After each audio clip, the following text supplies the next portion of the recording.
Está entrando no ar o programa Reflexões à Luz do Espiritismo, um programa do MAP, Movimento de Amor ao Próximo. Coordenação e apresentação, Equipe MAP. Olá, boa tarde. Nós estamos iniciando mais um programa Reflexões à Luz do Espiritismo, produzido pelo MAP, Movimento de Amor ao Próximo, e pela nossa querida Rádio Rio de Janeiro também, 1400 AM. Os nossos ouvintes podem acessar pelo Facebook, fazer a sua participação, colocando as suas contribuições, compartilhando ideias a respeito do nosso tema de hoje. E o nosso tema vem nessa continuidade dos vários programas feitos pelo Reflexões à Luz do Espiritismo, para nos ajudar a pensar, refletir, a como juntos, né, no coletivo, superarmos esse momento tão desafiador.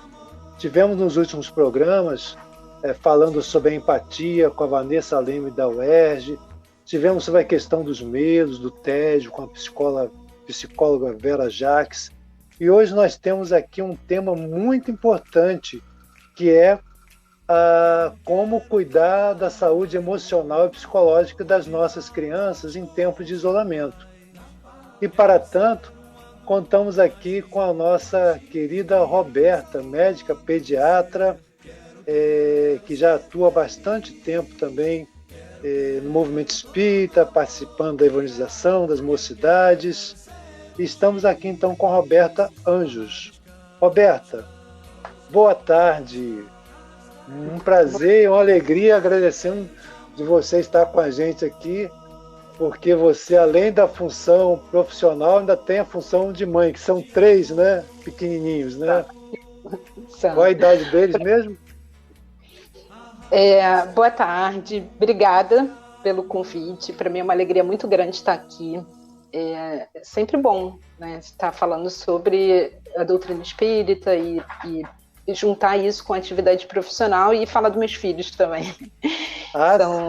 São tesouros, né? Eu tenho uma mocinha de 11 anos, Manuela, tenho o Mariano e o Pedro, que são gêmeos, então são 2 meninos de 9 anos. Três tesouros na minha vida.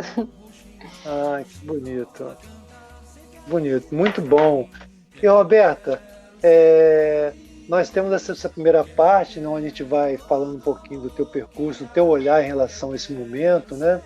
E depois, no segundo instante, nós teremos a participação dos internautas com algumas perguntas que servem para que a gente possa ir ampliando a nossa reflexão. Fala um pouquinho desse momento, como é que está sendo para você linkar suas atividades profissionais e pessoais também.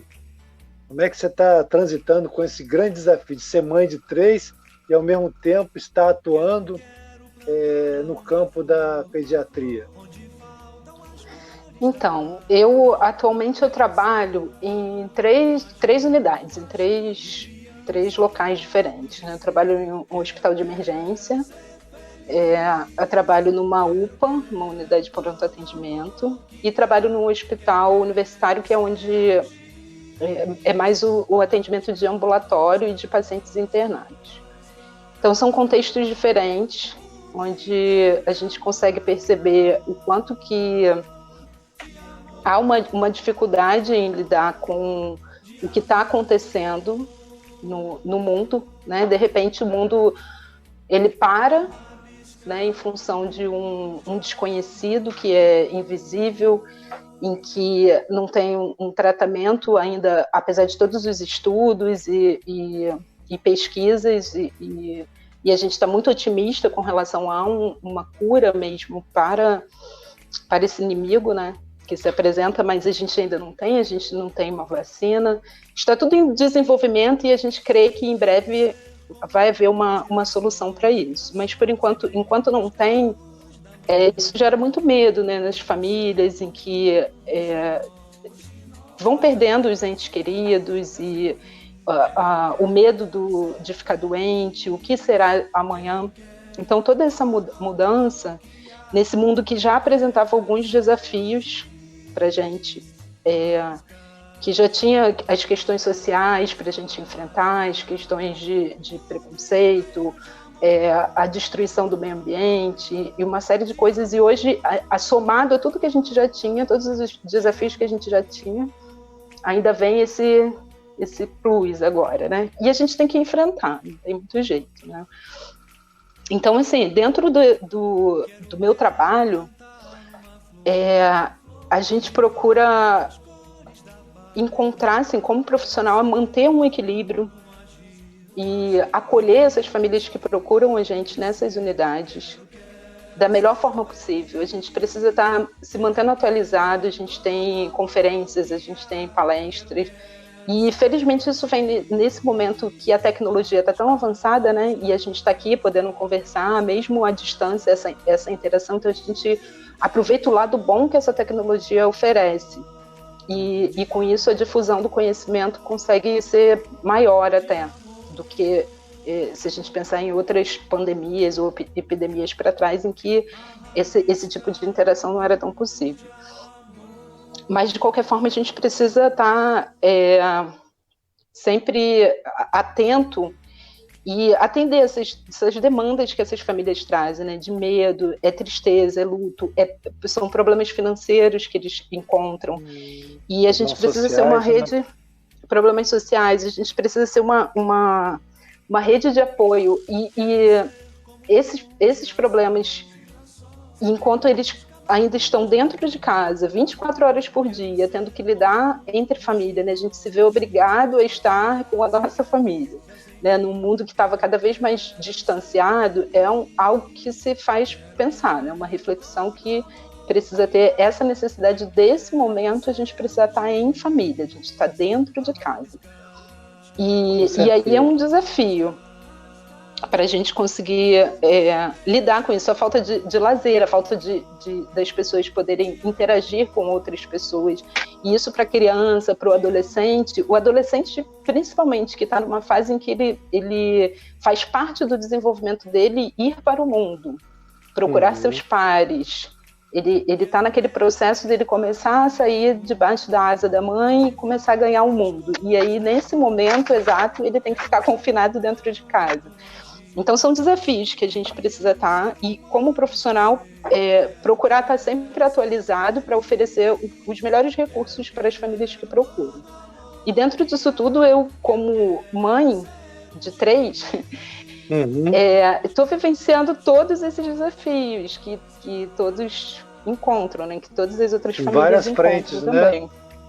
Várias frentes, né, Roberto? Então, assim, quando você fala que você, além da mãe, você trabalha numa emergência, trabalha numa UVA, trabalha no hospital universitário. Então, assim, imagino que o seu desafio seja bem grandioso, né? E uma das coisas que se destaca, e aí já encaminhando no tema, né, central do nosso encontro, se destaca, assim, os especialistas, né? Fala assim que uma das reações naturais das crianças nesse contexto, e aí até a gente sabe que tem contextos e contextos, né?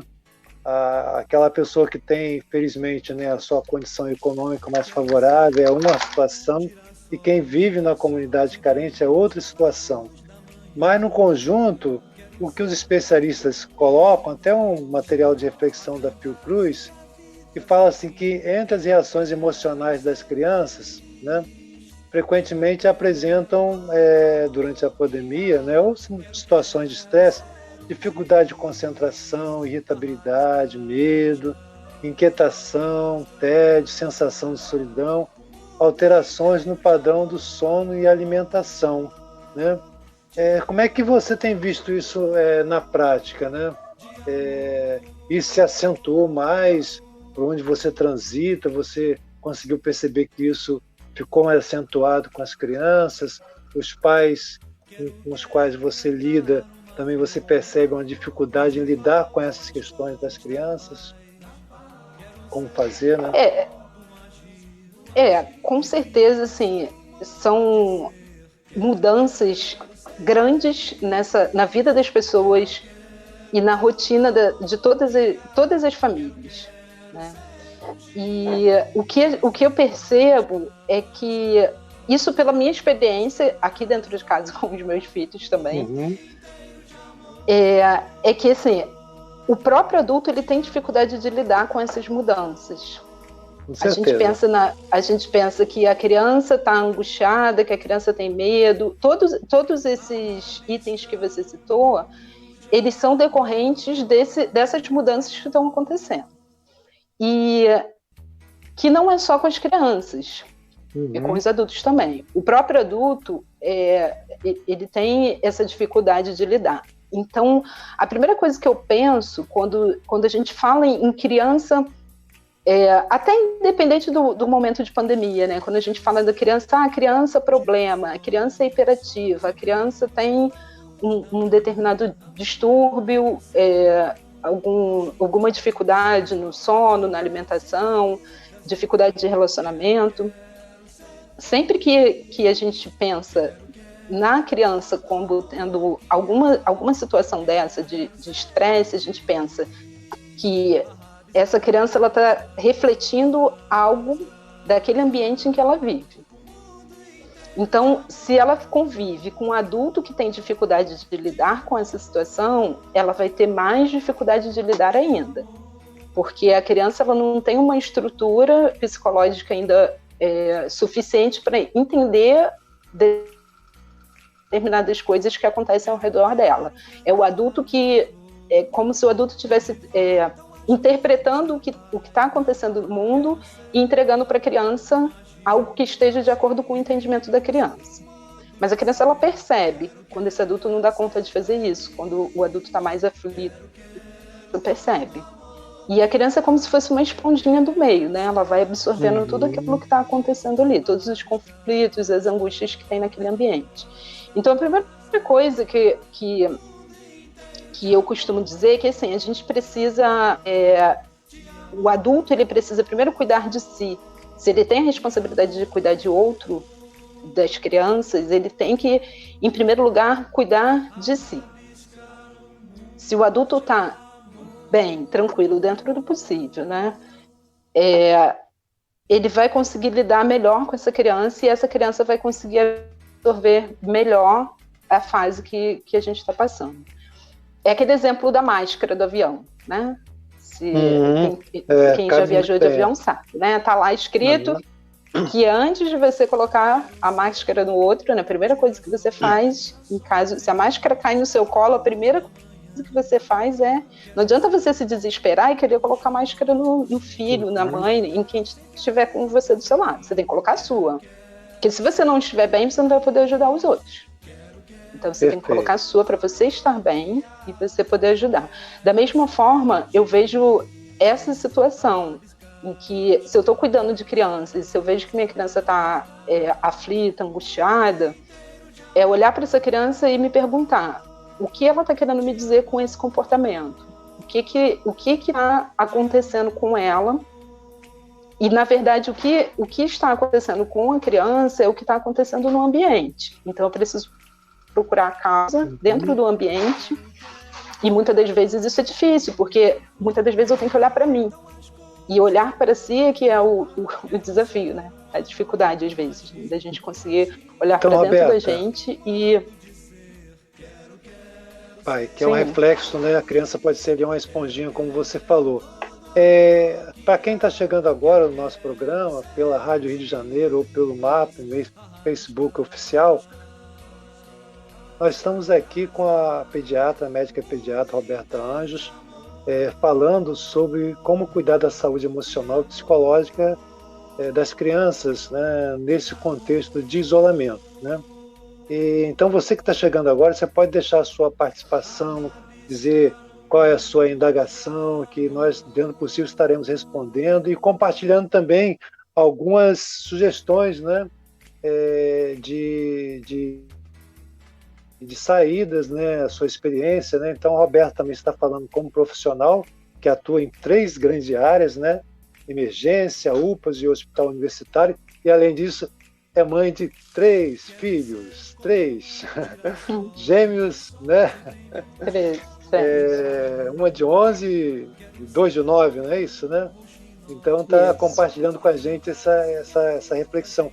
E ela estava dizendo até então, para quem está chegando agora, que muitas vezes a criança é um reflexo do ambiente, reflexo do estado emocional dos pais, elas percebem tudo isso, né? Agora, Roberta, tem uma citação, como é que você vê isso? Que muitas vezes essas reações das crianças, seja da irritabilidade, do medo, do tédio, não só nesse contexto, mas num contexto menos aflitivo, né? Mas predominando de fato esse momento que a gente vive, se destaca assim que a gente não deve necessariamente considerar uma reação patológica das crianças, mas uma reação natural de adaptação.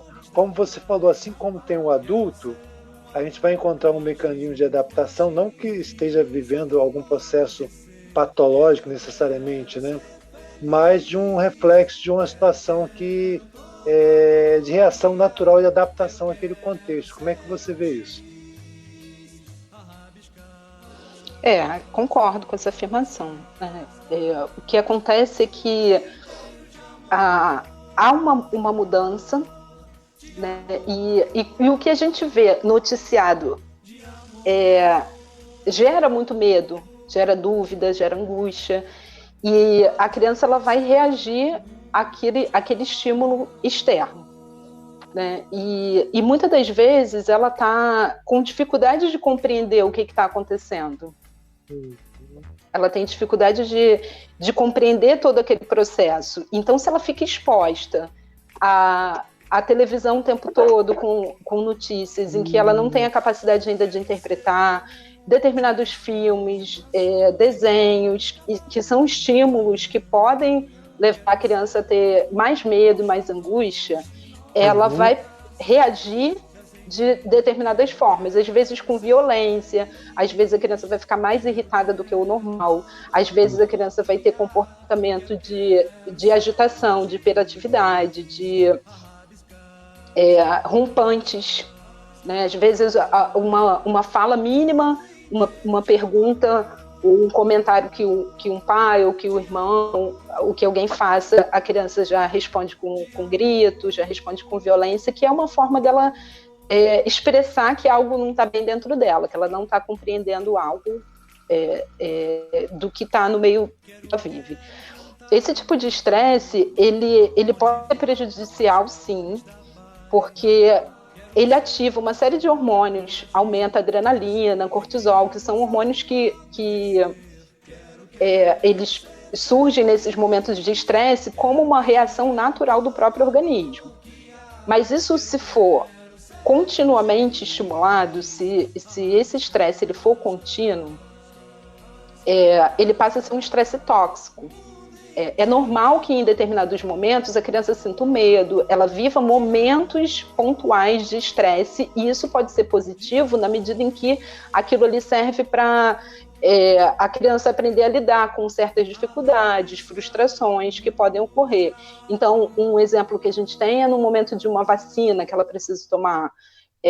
Ela vai viver aquele momento de estresse, de dor, do medo, mas o pai e a mãe vai estar ali do lado, vai abraçar, vai acolher, porque o pai e a mãe, eles têm consciência de que estão submetendo a criança àquele estresse por um benefício maior, tanto dela aprender a lidar com aquela situação do estresse, ela reconhecer as reações que ela tem, ela entender que aquilo ali é pontual e que vai passar, e que ela tem o apoio dos pais do lado dela, quanto o próprio benefício da vacina mesmo, que a gente sabe que é importante, tanto que a gente deseja tanta vacina para o Covid. Com certeza. Então a gente sabe, como pai, como responsável, que a gente precisa submeter a criança àquele estresse, por exemplo.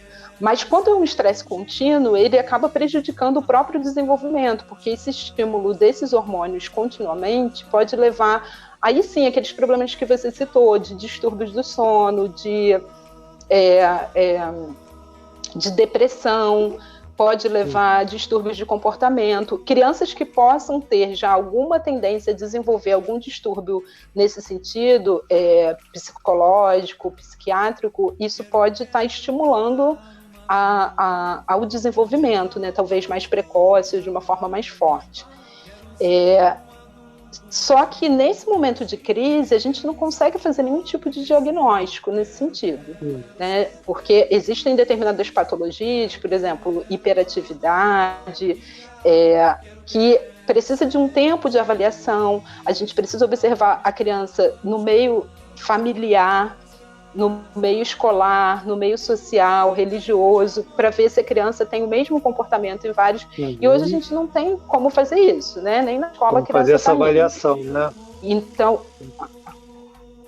bom, nós tivemos aqui um probleminha na internet, a conexão caiu, mas a doutora Roberta Anjos estava complementando uma ideia que ela estava por concluir. Então, Roberta, pode concluir, voltando agora?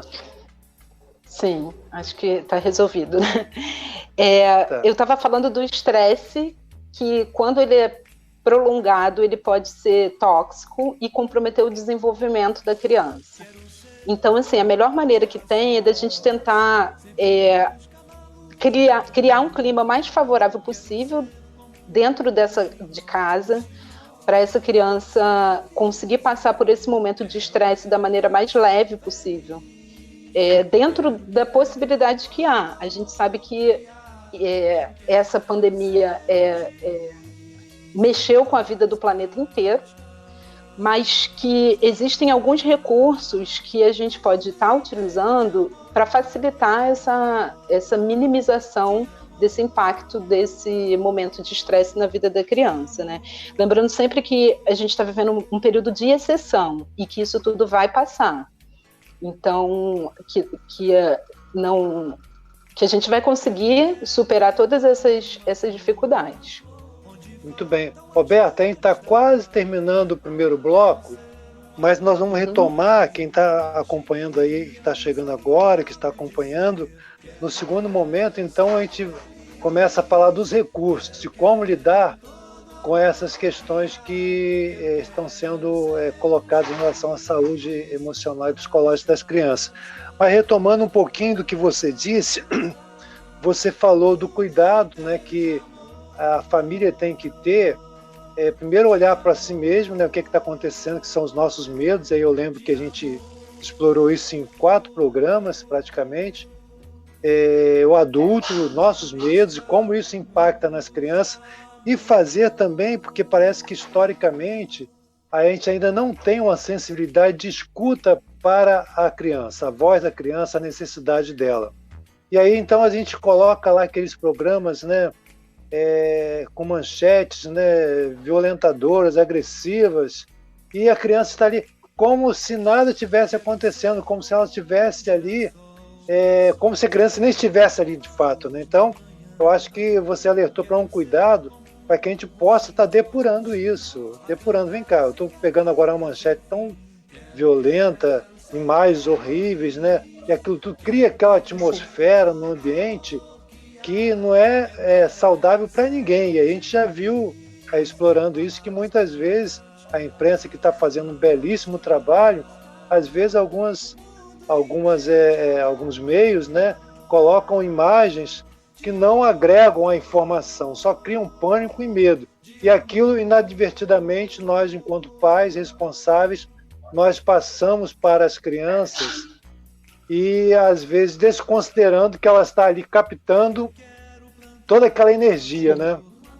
Ela está pegando toda aquela energia, reflexo dos nossos medos, né?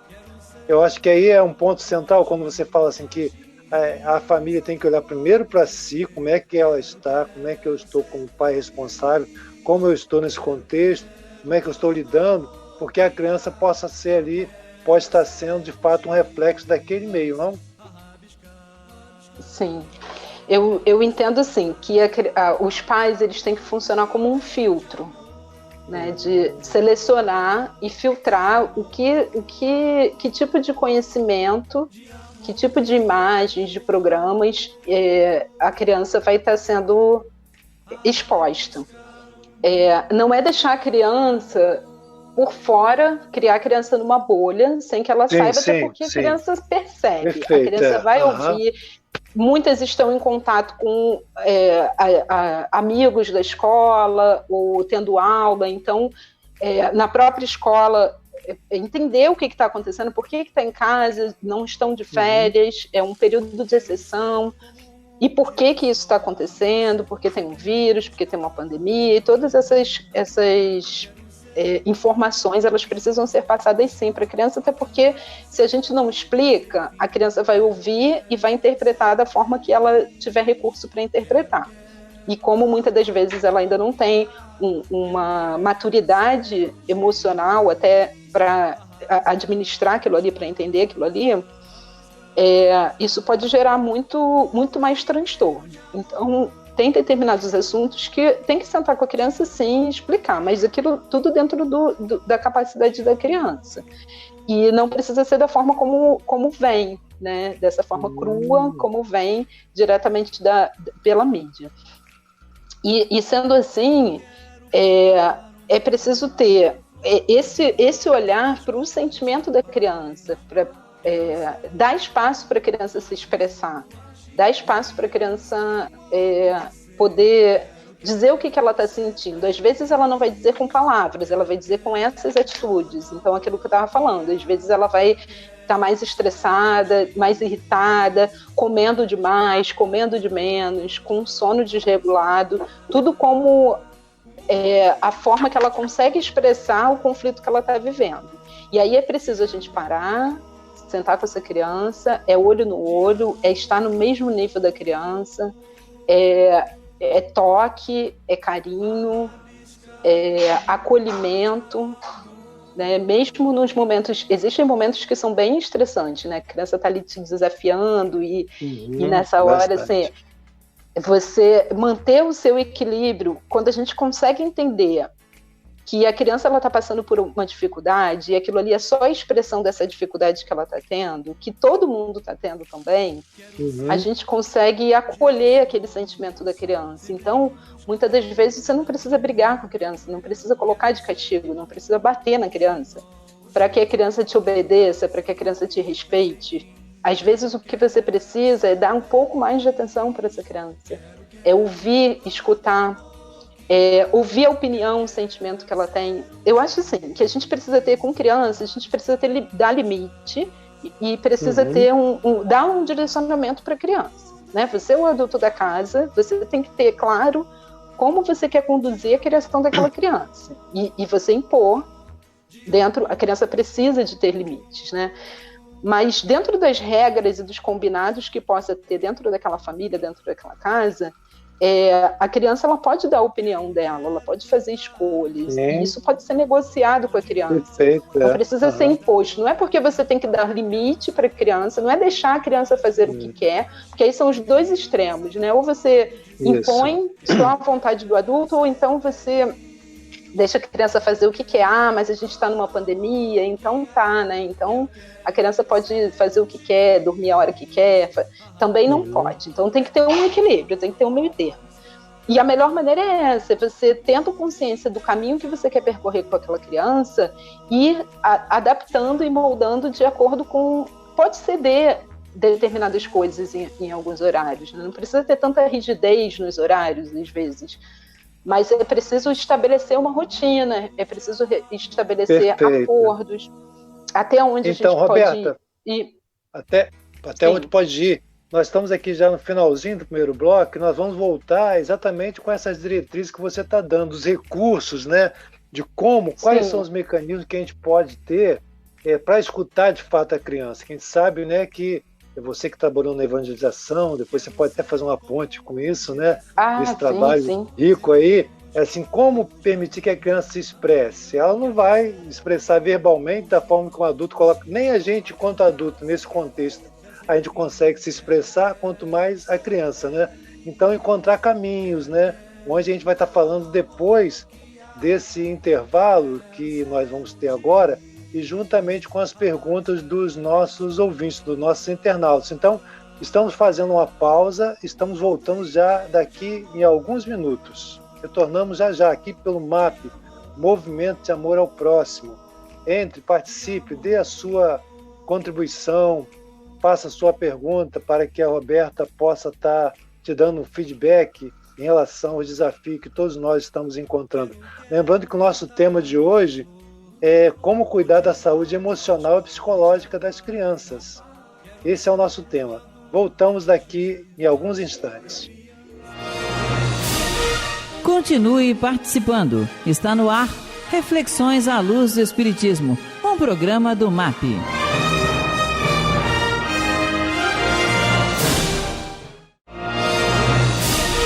Voltamos a apresentar Reflexões à Luz do Espiritismo, um programa do MAP, Movimento de Amor ao Próximo. Coordenação e apresentação, equipe MAP.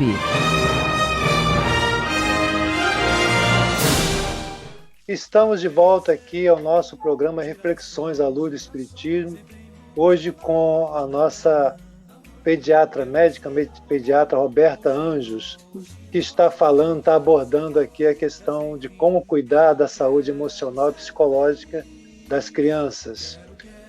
Antes nós queríamos destacar que o MAP continua semanalmente, virtualmente, todos os dias, com várias atividades. Em torno das 17h40, 17h30 já começa a preparação para a Hora de Maria. É um momento muito importante, significativo de prece, meditação, visualização terapêutica. Realmente, falando de saúde mental, é um recurso para todos nós. E temos também, diariamente, às 20 horas, vários tipos de estudos. É só você entrar na página do MAP, Facebook, que você vai ver. Temos estudo do Livro dos Espíritos, Livro dos Médiuns, a Gênese. Então, é um momento também da gente fazer assim, uma atualização, uma educação continuada e permanente. E nós voltamos agora para a Roberta. Eu queria, Roberta, que você falasse mais um pouquinho da sua trajetória profissional e no contexto espírita. Para aí depois nós vamos entrar para aquelas suas dicas de como os pais, educadores, a família pode lidar com a criança, como a gente pode ajudar a criança nesse momento. E logo em seguida nós temos as perguntas dos nossos internautas, dos nossos ouvintes. Então vamos lá, Roberto, fala um pouquinho da sua trajetória, tanto no campo profissional como na seara espírita. Da parte profissional, assim, eu tenho essa formação em pediatria, mas a minha primeira formação é em medicina de família e comunidade.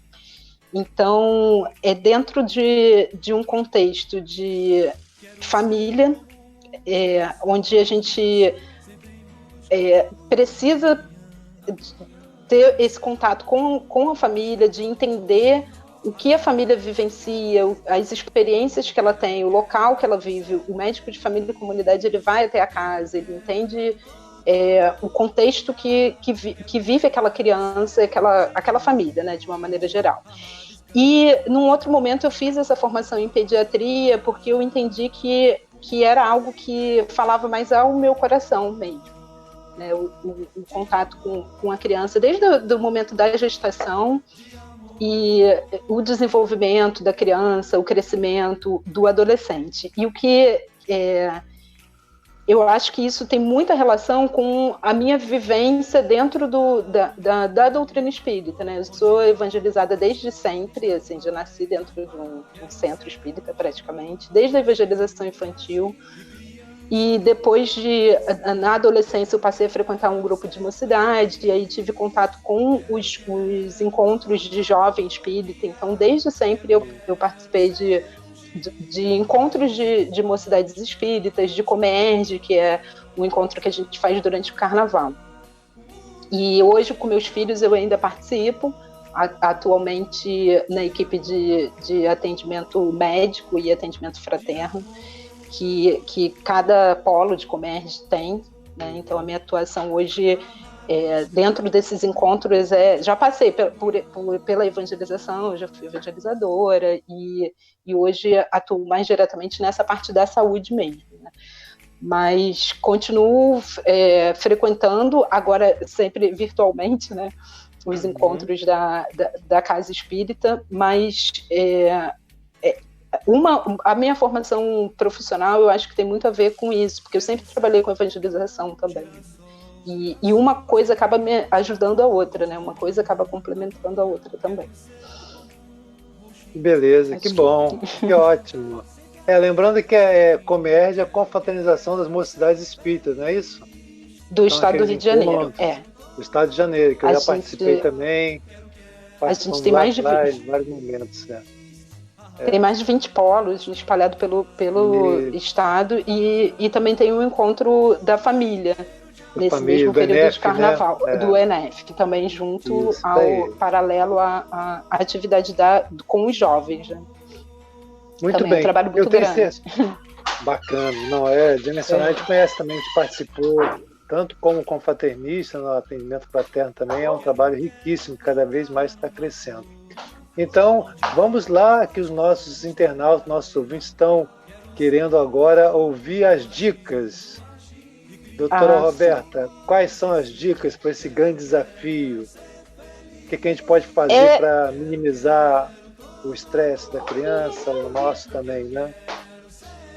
É um desafio, né? O meu acabou de subir aqui, ó. Isso, estão chegando aqui. Aí, a turminha dela. É o que a gente estava conversando, né? Eu estou aqui com uma oportunidade de eu estudar isso aqui e de praticar ao mesmo tempo, né? Porque as crianças, elas estão aqui interagindo ao mesmo tempo. Então, se vocês ouvirem algum barulho aí, é porque tem criança na casa. Faz parte, então, criança na casa E criança em casa é assim, né? Traz uma energia, né? Uma alegria. Nossa. O que a gente precisa pensar é que assim, a criança ela precisa de limite e precisa ter o direcionamento, aquilo que a gente estava conversando, né? E cabe aos adultos que vivem ali oferecer isso para a criança, né? Oferecer esse limite porque isso vai moldando o cérebro daquela criança. Isso vai fazer com que ela consiga administrar aquele comportamento que ela tem, as emoções que ela tem, isso vai moldando o caráter dela. Então, a gente precisa preparar essa criança para uma vida de adulto, para uma vida futura. E uma das formas melhores que tem é estabelecer uma rotina e ter esses acordos. Então, combinar, sentar com a criança, combinar com aquela criança quais vão ser os horários, que horas que vai acordar, que horas que vai fazer as atividades que são obrigatórias, as atividades que vêm da escola, o horário de fazer o trabalho de casa, qual o horário que vai dormir, as atividades domésticas, né? Porque precisa lavar a louça, precisa tirar o lixo, tem cuidado do animal de estimação, caso tenha, cuidar de plantas, caso tenha. E as crianças, elas, de acordo com a idade, elas estão aptas a participar disso. Inclusive, faz parte do treinamento de vida delas, né? Independente da pandemia. E nesse momento, elas precisam ser inseridas nessas atividades domésticas, sim. O cuidado com a alimentação também ele é importante. Então, precisa ter um momento de criar um cardápio mais saudável, né? Porque a gente acaba ficando... pelo estresse, né, e pela praticidade que tem também, aí pede comida de fora e faz sempre lanche, então isso precisa ser revisto, não é porque a gente está no momento de confinamento que a gente precisa ter uma alimentação desregulada, né, preciso ter uma regulamentação nessa alimentação também. Tá atento ao comportamento do filho, né, o comportamento do filho, ele está querendo dizer algo para você, como eu estava falando. Né? E aí, assim, uma das formas que tem da gente ouvir essa criança, olho no olho, é você sentar junto com a criança, abraçar a criança, tentar acolher, tentar perceber o que a criança está sentindo e tentar interpretar aquilo que a criança está sentindo, porque às vezes a criança não vai saber expressar o que você está sentindo, ela não vai saber dar nome às emoções, ela não vai saber lidar com aquela emoção. Então, o adulto ele pode compreender e nomear. Não, você está sentindo raiva nesse momento? Tudo bem, é normal sentir raiva. Mas como que eu posso reagir? Eu posso reagir gritando, mas será que existem outras formas de eu acalmar? Será que se eu cantar uma música vai me acalmar? Será que se no momento que eu estiver muito chateado, muito irritado, eu posso fechar o olho, respirar fundo?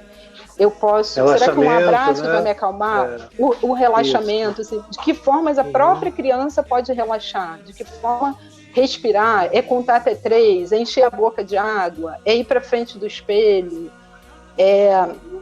ir para a cama, existem formas para ela não reagir, ensinar para ela que ela não precisa reagir de forma violenta, que ela não precisa reagir com grito, que ela não precisa reagir, e para isso o adulto precisa não reagir desse jeito, porque a criança ela vai copiar o comportamento do adulto. Então, se eu quero que a minha criança não grite, se eu quero que a minha criança não xingue, se eu quero que a minha criança não tenha um comportamento agressivo, não bata no coleguinha, não fale palavrão, então eu preciso vigiar o meu comportamento, porque a criança vai imitar o comportamento do adulto. Vai ser o reflexo do adulto, né? Vai ser o reflexo do adulto. Dificilmente você vai ver, a partir do momento que você passa a ter um comportamento, qual o comportamento que você quer do seu filho? Então é esse comportamento que você tem que ter. Dificilmente não vai fazer efeito. Pode Agora, acontecer sim, de ter crianças com transtornos que não consigam acompanhar, mas vai ter algum nível de resultado, mesmo nessas com transtornos. Você vai agora, ter assim, resultado. na sua experiência própria de evangelização, né? Que às vezes os pais eles ficam carentes assim, do que fazer, né? Todas essas dicas que você está colocando. Ela pode contar a história, a expressão plástica, né? Sim. Desenho, né? Que ali a criança ela pode, ali já está vendo relaxar. Aliás, tem um livro muito antigo, né? Que dizia assim, brincar é uma coisa muito séria. Então a importância de estar brincando, né? Então está brincando, e são momentos de descobertas aí, né? De interação. E só o fato de estar brincando ali, naquele espaço, né? Quem sabe a gente está falando de realidades, né? Mas pode aliviar, pode dar maior segurança à criança, né? Além da questão verbal, que é importante, né? Mas também o toque do corpo, do brincar, uma expressão corporal, vamos botar uma musiquinha para dançar e tal. Isso vai ajudando, né? Até você falou até da questão da alimentação, tem tido muitos casos, né? Aí dependendo também da faixa da criança, né? Onde a mãe e os pais vão lá, hoje vamos fazer um pão, ajuda aqui a pegar na massa e tal. Sim, entendeu? Com certeza. Faz uma bagunça organizada, né? A criança é capaz de fazer pequenas refeições e lanches, ou então colaborar em colocar a mesa, ajudar a tirar a mesa, ajudar a cortar algum alimento, ou mesmo preparar uma sobremesa, preparar uma salada, arrumar no prato. Enfim, é interessante essa questão do brincar, né? Porque no forma de treinamento, a gente treina a vida adulta no brincar. E treina as emoções e os sentimentos ali também. Então, uma das formas, se os pais soubessem o efeito positivo que tem na criança, o estar junto brincando com a criança, ele brincaria mais. Hein? E assim, o brincar tem efeito no próprio adulto. Porque traz um relaxamento, você sai daquela realidade dura que a gente conhece e que a gente tem acesso, e você consegue ali naquele momento ativar a sua criatividade, você passa a ter novas sensações. E se você pode fazer isso com seu filho, é um ganho enorme assim, para o desenvolvimento, para a autoestima daquele filho, para o filho se sentir seguro, se sentir amado, protegido, porque ele está vendo que o pai dele está junto dele, a mãe dele está junto dele, o adulto está junto dele, valorizando aquilo que ele tem, que é a capacidade dele brincar. Isso é muito importante. E aí existem opções, né? Você pode, além dos jogos de tabuleiro, porque, como você está falando, a gente tem vários perfis de família, né? E hoje em dia o que acontece... sociais, as pessoas, muitos têm acesso ao computador, internet, e aí fica ali direto na internet. E também não é saudável, né? Sabemos disso. Tela. Né? Não é. Só que existem opções, né? A gente pode encontrar até mesmo com material reciclável, com garrafas, caixa de leite, caixa de papelão. São coisas que você pode utilizar e criar brinquedos ali. A questão do desenhar que você falou, né? O pintar, a música, a dança, você pode criar, até mesmo assim, você tirar o sofá do lugar, arrastar para o lado e criar um novo ambiente naquela casa.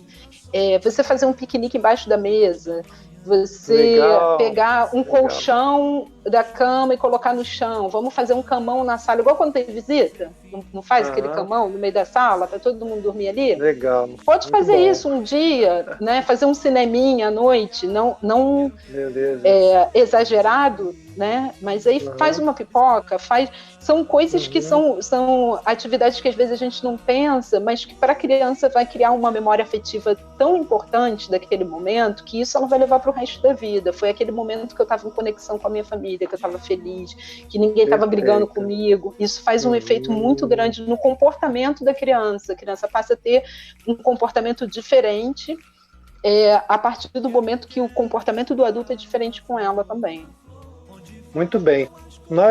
Quem está chegando agora, nós estamos agora na fase das dicas e vamos entrar agora nas questões trazidas pelos nossos ouvintes e internautas a respeito de como cuidar da saúde emocional e psicológica das crianças.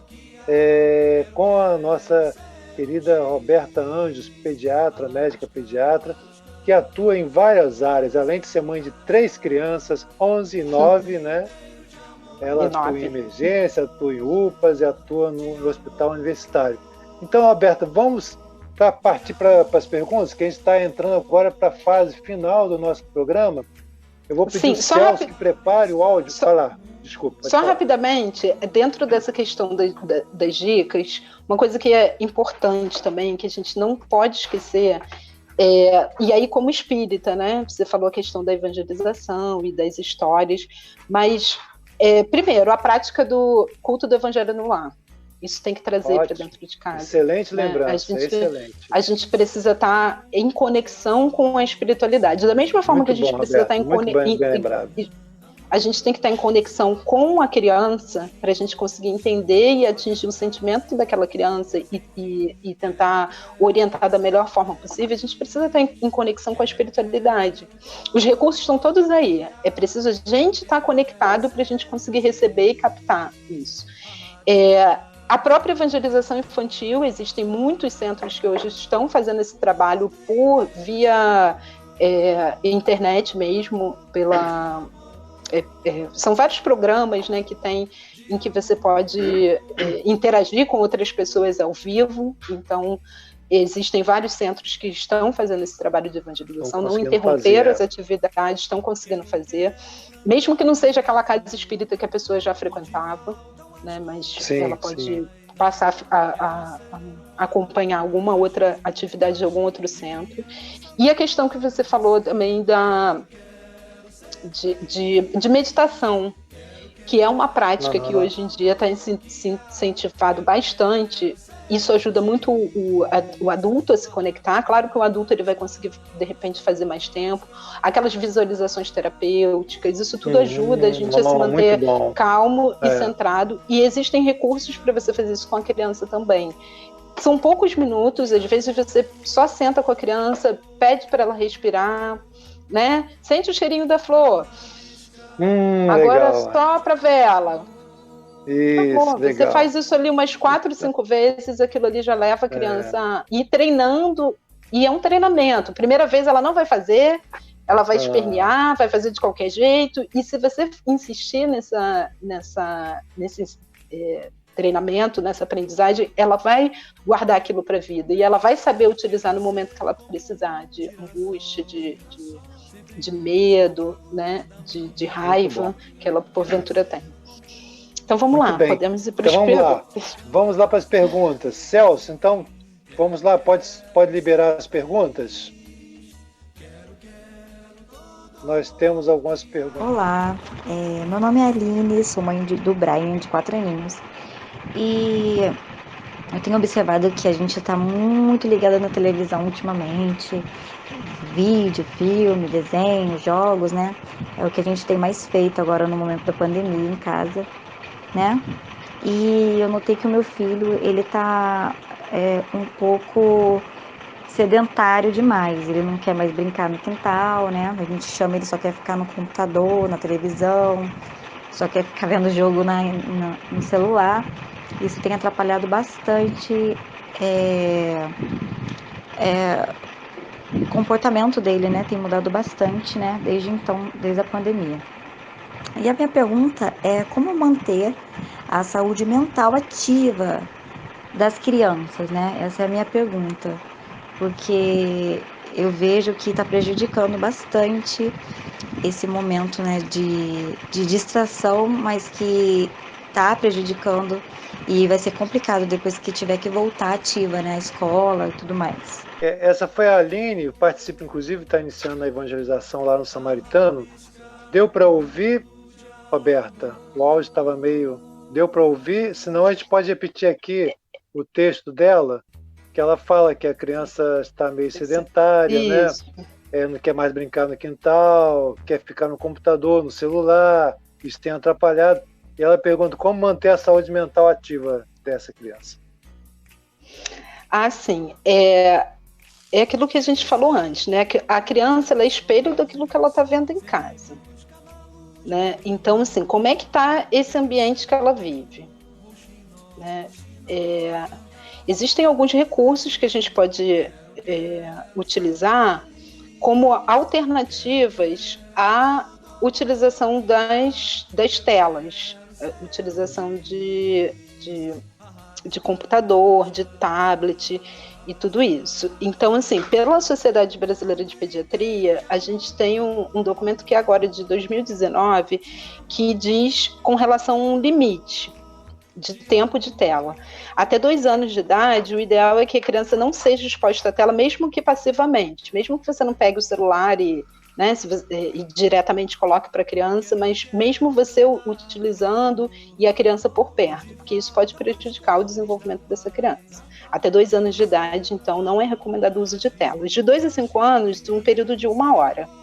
De 5 a 10 anos, de 1 a 2 horas. E a partir de 10 anos, o adolescente, de 2 a 3 horas, no máximo, que é o período de exposição. E aí a gente já sabe que muitas escolas já estão utilizando esse recurso de aula online.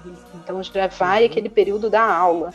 E se, além disso, ele extrapola muito esse tempo, que é o tempo máximo recomendado diário, isso realmente vai trazer prejuízos para essa criança, né, no desenvolvimento.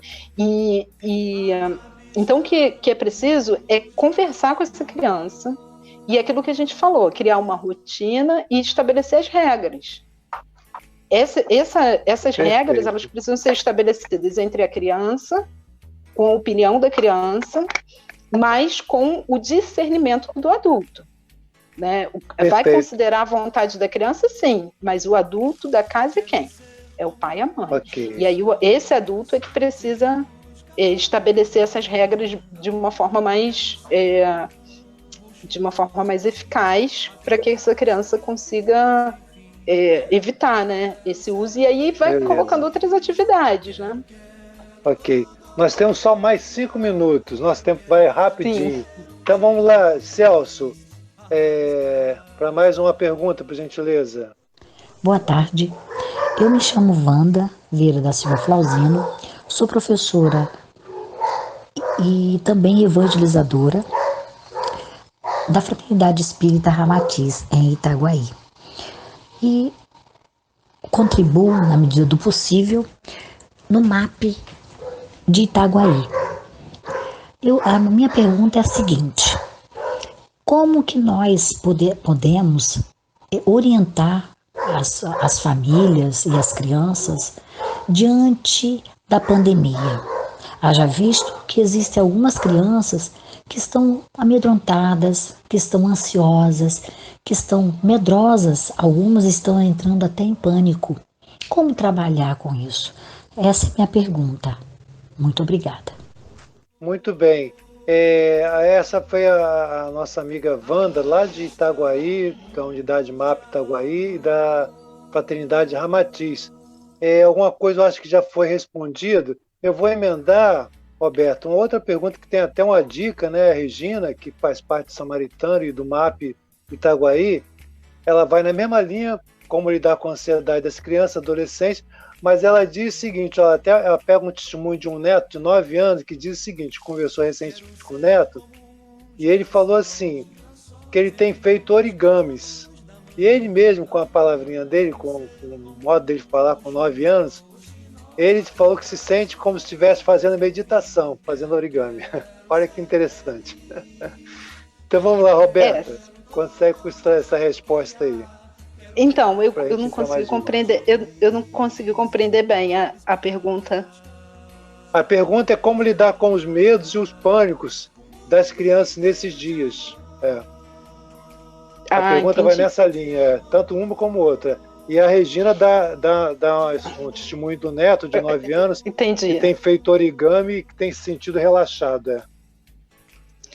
Então, é aquilo que a gente falou um pouco, né? Se o adulto precisa primeiro, quanto mais tranquilo o adulto tiver, mais fácil vai ser para a criança passar por essa fase também, né? Então, se a gente, como adulto, está percebendo que a criança está tendo alguma dificuldade, primeiro é tentar estabelecer essa conexão com a criança. Olhar no olho, estar junto, interagir. Uma outra coisa que a gente precisa entender é que nós adultos somos o espelho em que a criança está se olhando. Então, o que a gente espera que nosso filho faça? Como é que a gente quer que nosso filho seja? Ele vai ser exatamente aquilo que eu sou, em termos de comportamento, né? Ele vai imitar o comportamento do adulto, que é o adulto referência dele. Então, é preciso a gente ser exemplo. O que a gente quer para a criança, para o adolescente, a gente precisa estar fazendo a gente. Como a questão das telas, por exemplo, porque o próprio adulto fica tão aflito também e ansioso que ele fica o dia inteiro no celular também. E ele não quer que a criança fique, mas ele mesmo fica. E isso eu falo assim, que é difícil, não é fácil não. Porque eu mesmo, em determinados momentos durante o meu dia, os meus filhos me chamam a atenção. Mãe, deixa o celular. Mãe, vem pra cá. Ontem, isso aconteceu. Sim, ontem na hora da janta mesmo, eles me chamaram mas mãe, deixa o celular aí. Senta aqui com a gente pra gente. Eu falei, filho, eu já vou. Que bacana, hein? Senta aqui pra gente, deixa o celular aí. Eles já têm esse tipo de olhar, de atenção. Eles já entendem. Porque eles querem o pai e a mãe. A criança, ela diz isso pra gente. Quando ela faz uma birra, uma pirraça, ela tá dizendo pra gente, ela tá pedindo pra gente. Quanto mais pirraça a criança faz, mais é um pedido mais forte de socorro dessa criança nesse sentido. A falta que ela sente. Então, passa a olhar essa criança, essa pirraça, essa malcriação, como um pedido de ajuda. Essa criança não está sabendo lidar com as emoções e ela está precisando da ajuda do adulto. E aí, em primeiro lugar, o adulto olha para dentro de si e procura também seus recursos, né? Vai procurar o recurso da prece, do Evangelho no Lar, né? Das palestras, do MAP, que tudo isso contribui. Roberto, é uma pena, mas o nosso tempo está terminando, já até extrapolou um pouquinho. Mas olha só, rapidamente, eu queria colocar a pergunta da Isabel, eu acho que você já respondeu, mas uma dica rapidinha, alguns segundos, como desenvolver empatia em nossas crianças e adolescentes. Então, eu acho que é através desse exemplo mesmo. Desse exemplo, né? Que você colocou, né? Os exemplos. Quanto mais a gente tiver esse olhar diferenciado do mundo, nós, adultos, a criança vai perceber e vai acompanhar e vai imitar a gente naquilo que a gente estiver fazendo. Então, é importante a gente procurar se manter em conexão com aquilo que a gente aspira, né? Com o alto, com a espiritualidade. E essa criança, ela vai vir junto com a gente, né? Vai imitando o nosso comportamento. Muito bem, gente. Nós estamos chegando aqui ao final do programa com Roberta Anjos, pediatra, que atua em 3 áreas diferentes da área profissional, né? Tem 3 campos, né? Emergência, UPAs, o Hospital Universitário, e além disso, mãe de 3 crianças, e além disso, no Movimento Espírita. Então, nós queremos agradecer muito em nome do MAP aqui, Roberto, para você. E queremos dizer assim que a música que permeou o nosso programa é a música Quero Quero, do Espelho da Alma, que já é uma mensagem, uma dica... primeira comércio. Foi essa primeira comércio? Que legal. Ela eu aprendi já é uma na minha dica, primeira comércio. Eu acho que ela já é uma dica. A música já dá uma dica do que a gente deve estar ajudando aqui nesse contexto. Então, agradecemos mais uma vez, Roberto. Então, breves segundos aí para você fazer as suas comentários finais. Aí são segundinhos mesmo. Vamos lá. Tá. Só tenho a agradecer mesmo a vocês, agradecer a Deus e a espiritualidade por essa oportunidade. E dizer para todo mundo que isso é uma fase, faz parte, mas que se a gente se manter com fé e esperança, a gente vai conseguir superar tudo isso, sim. Amém. Paz e bem. Muito bem. A Rádio Rio de Janeiro apresentou Reflexões à Luz do Espiritismo, um programa do MAP, Movimento de Amor ao Próximo. Coordenação e apresentação, Equipe MAP.